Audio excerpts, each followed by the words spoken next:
Taken the Trudeau government so long? Why were Canadian veterans largely left to organize on their own? And now critics say it feels like a scramble to get the interpreters out ASAP. Let's bring in our commentators standing by with their take on that.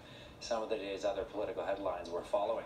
Anne McGrath is the National Director of the NDP. Political consultant Michael Geoghegan is joining us from British Columbia. Jaskaran Sandhu is with Crestview Strategy. Good to see all three of you. Anne, maybe I'll start with you on this. Your read. Well, first of all, it is a moral obligation to resettle these interpreters and their family in Canada. Secondly, it is a mystery, I think, as to why it's taken so long. I think there has been a lot of foot dragging, and there are questions about why it took so long. It's not like this was not predictable. And then thirdly, an announcement is not action. And so I'm a little worried about how quickly this announcement will be put into effect. Michael Geoghegan, what do you think? Well, I think it's a decisive decision, but as for being timely, I think we're a couple of years past that benchmark. And I absolutely agree. Canada has a moral obligation to bring these interpreters and their families to safety in Canada and let them become Canadians. And as for why it's taken so long, I think the simplest answer is, hey, that's tradition in Ottawa. Everything gets done at a glacial pace. Yeah, and of course, Jaskaran, as you know, Canada's been out of Afghanistan for close to 10 years now, give or take. Your take on the story? Yeah, I agree with the other panelists. There's also another really interesting angle here, and the minister touched upon it a little bit, and that has to do with the Afghan Sikh and Hindu minority community there that's been facing extreme attacks from ISIS and other elements in Afghanistan for a while. There's already been some that were brought to Canada. There's about 200 more that are left to be brought as well. And both the immigration critics of the NDP and the CPC have said, bring them now. And the Liberals have said logistics have been the issue today. And that's probably solved now. So we may be seeing more than just interpreters be brought here. There's an opportunity to bring these refugees who have been fleeing for years now to commitments from the government of Canada. And enough's enough.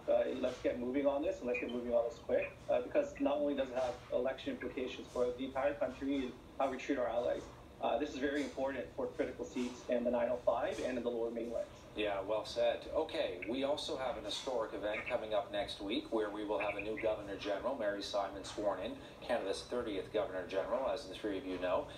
After, of course, the abrupt departure of Julie Payette back in January. Bad optics there for the Trudeau government. Now Mary Simon comes in, Canada's first Indigenous Governor General. Today she had a virtual meeting with the Queen. It was very interesting to watch. Let's start with you, Anne McGrath, on this one. What are you watching for when it comes to Mary Simon? Well, I think that there is actually quite a lot of support for this appointment, that she is very interesting. She has had an incredible career. I think that she can definitely do a good job. I am, somewhat upset that probably one of the first things that she's going to have to do in her new job is to allow the Prime Minister and a Liberal government to launch us into an election during a pandemic.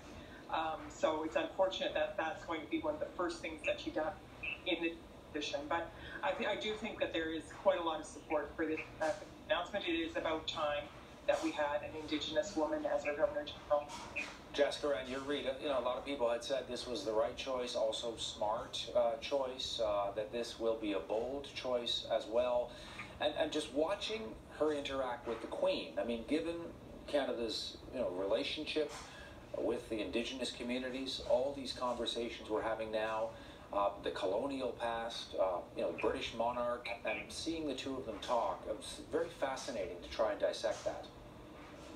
Yeah, she has a large task ahead of her, because not only does she have to obviously represent the Queen as she's required to, she's a member of the Indigenous community and has a track record of fighting for rights of communities across this country, but mostly the Inuit community. And I'm interested to see how she uses the role to shed more light on what is, quite frankly, colonial oppression of a minority racialized group of this country. And there's a lot to be done still as far as reconciliation goes, and she can play a critical role in that, and maybe be a force of good with what is a problematic history in this country, and using that platform for good. Michael Gagan, what about the official languages commissioner now looking in, investigating her appointment because of more than 400 complaints, largely from Quebec, over the fact that Mary Simon doesn't speak French? What do you think? Well, I understand why they're upset, but I think bilingualism has to stop being the end-all and be-all in terms of senior appointments, because we also have to ensure that people in these positions are reflective of Canada and not just of, Ottawa elites. And I think this is an excellent appointment. First of all, she comes from northern Quebec. Second of all, the reason she doesn't speak French is because in the federal schools she was put into, they didn't offer French. They only taught her English. And she's also fluent in Nukatut, which is an indigenous language. So I think, bottom line, it also points out that when you look at demographics, the population of Indigenous Canadians is on the rise. The population of Francophone Canadians is on the decline. So I think it also reflects, not just with the residential school scandal, but overall, that there's a growing ascendancy in terms of the importance of Indigenous Canadians in our country. And I'm curious to get your read on that Quebec factor and the languages issue here. What's your interpretation? Well, I think bilingualism is incredibly important. I do agree that she had no opportunity to learn French as a result of being in the day school, and she has made a commitment to learn French. And some people might, think that that's not serious or significant enough. But I have seen politicians actually learn French very quickly when the necessity is there, and seems to me to be a very smart and capable woman, and I hope that she will be able to do that. One of the other things, Jessica, and for Governor General, of course, is to do no harm. We didn't see that, arguably, with Julie Payette, of course, who was a Francophone. Your take on that, the whole language issue here, and how Mary Simon should navigate that? Languages can be learned, quite frankly. What can't be learned is lived experiences. And she brings to the table incredibly important perspectives and an incredibly important voice from an Indigenous community. And I think that is incredibly important at this juncture. In using, again, that platform for good in achieving the goals of reconciliation is far greater of a value that cannot be replicated. Whereas, again, learning a new language is not out of the question. And to that earlier point, politicians learn it on the fly all the time, and they can devote themselves to it, and you can pick up a language pretty quickly once you immerse yourself in it. All right, we've also come to the end of another week, so it's the 23rd of July, amid a lot of buzz about a federal election being called, and yes, the Prime Minister will have to go to the new Governor General whenever he chooses to move on that front. Amid all of this, the parties are maneuvering, and it's really hard not to get a sense that they realize the momentum is now building toward an election maybe called in the middle of August, end of August, for a vote in September. But I want to focus on the Green Party, because they have been in a lot of trouble, as the three of you know, in recent weeks. There's a huge battle going on between their leader, Anna May Paul, and the party executive. And the latest news, there's this legal fight going on as well. The timing is awful. Michael Gagan started off for us here. How does the Green Party get through this and still maintain support of Canadians? You're in British Columbia. They've got 2 seats. There were only 2 seats on Vancouver Island. You know what? The reality is we are so close to a federal election call that the only smart play for the Green Party is to rally behind the leader. If you want to dump her as leader, you take care of that mess after the election. So whatever objections or concerns one faction or another has with her leadership, they need to set that aside, rally around the leader, and I would be advising this if it was any other political party, that was going through this issue. Rally around the leader, and in terms of sorting out whatever issues may or may not exist, do that after the election. Anne McGrath, what do you think about this? There's always this conversation about, is the leader the leader? Do they call the shots? Or is it more of a consensus committee-run party as well? That seems to be what's going on here with the Green Party. Can they actually get past this and allow Anna May Paul to run in that riding of Toronto Centre and support her? Well, I mean, first of all, I have to say I feel very badly for all the people that are involved in this in the Green Party, because political infighting in your own political party is corrosive, and they're just like they seem to be in a bit of a spiral around this.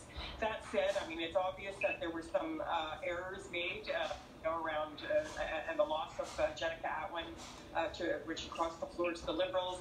There are definitely some things that were problematic there, but I don't feel like the leader is being treated very well by the party.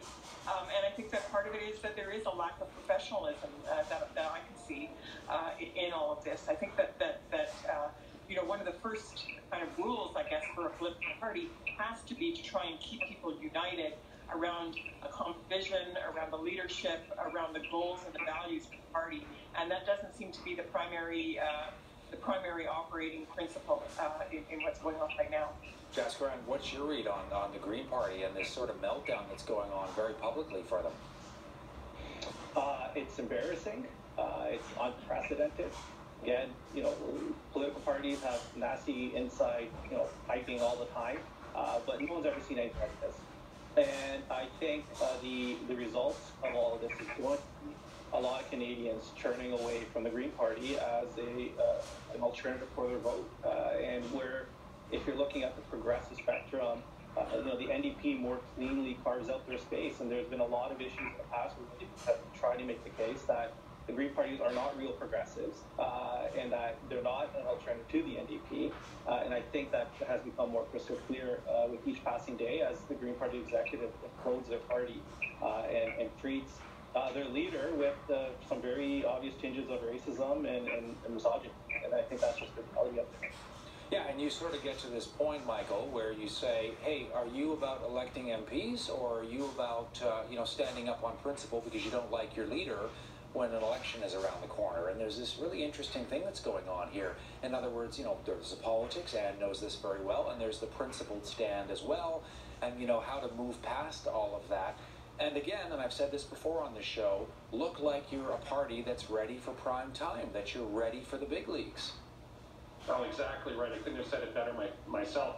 And the other thing is that if there is a decline in Green Party support, it's not just potentially the NDP that would benefit, but the other parties as well. For example, Sandwich Gulf Islands, where Elizabeth May was first elected, that had always been a conservative riding. And so there's a number of voters that are not that vote Green that aren't just erstwhile NDP. They're also former Conservatives, federal Liberals. So this infighting and the potential damage that will do to the Green Party, that is something that's going to be carefully watched by all three of the major federal parties. Yeah, and Sandwich Gulf Islands, there's Victoria, as you know as well, that almost went Green. Guelph in Ontario almost went Green. Close race in Kitchener. I mean, there were a couple of New Brunswick, a couple of places where the Greens could break through.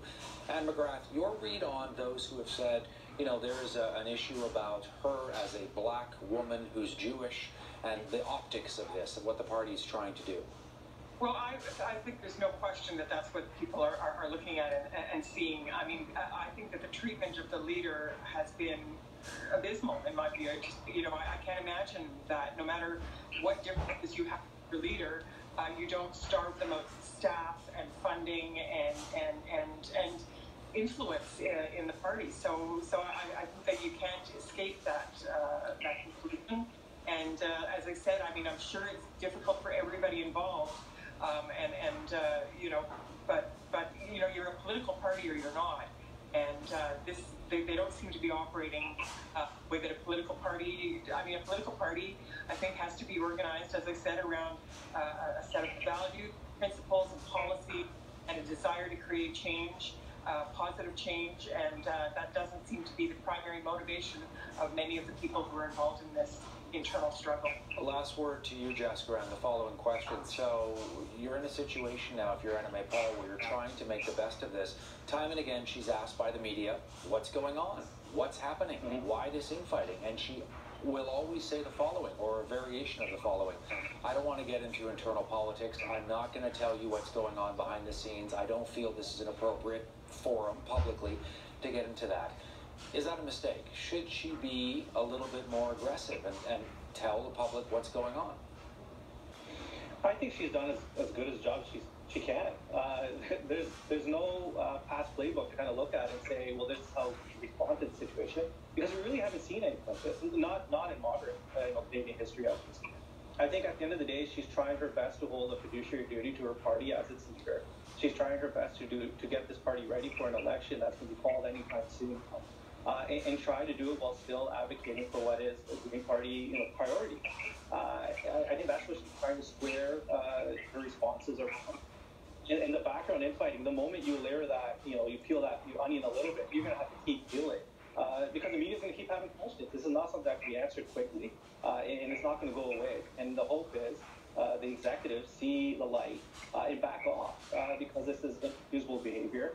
You look at Operations Black Vote Canada, which has been working effortlessly to get more Black Canadians involved in the political process. They've been up in arms about this, and I think that's the type of reaction we should be centering when analyzing what's happening in the Green Party. Jessica and Sandhu, Michael Gagan, and McGrath, great to see the three of you. Thanks for coming on the show on this Friday. Thank you. Thank you. And a programming note coming up on Monday. We here at CTV will have